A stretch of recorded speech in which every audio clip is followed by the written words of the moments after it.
At one time, to go wassailing was probably good business for the farm workers. And the less farm workers are on the farm, well, then it's just gradually died out. Although there are still some, the Bodmin wassailers still go, and there's still traditional wassailers over.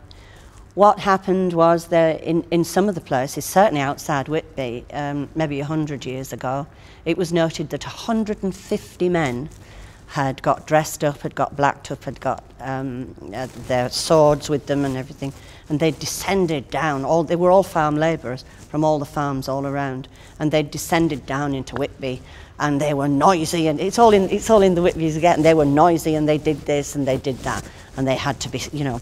But that's the start of wassailers, and wassailing just means be well, be hale, be hearty. It's an Anglo-Saxon word, and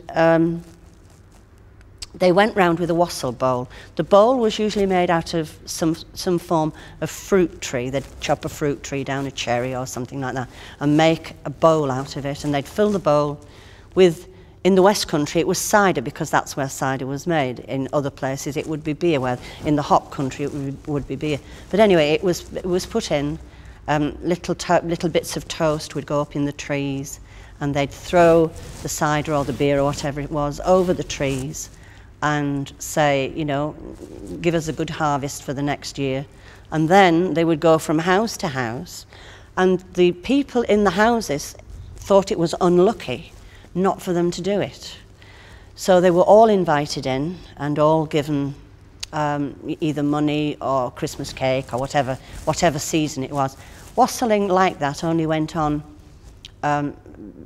between a few weeks before Christmas and a few weeks after Old Christmas Day, which is January the 6th.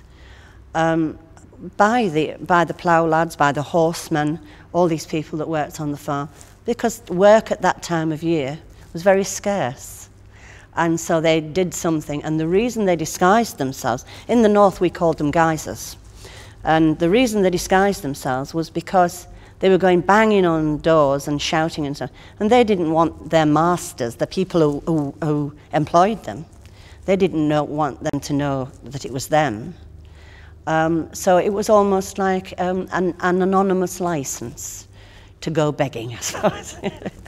But it has a long tradition of people going out at probably the coldest and the darkest time of the year, and bringing a little cheer into a house, and a lot of people, and just singing and dancing.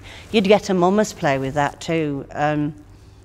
I belong a guiser's team, and we go around the farmhouses, you know, and farmers let you in, and you have groaning boards of food, you know, absolutely wonderful.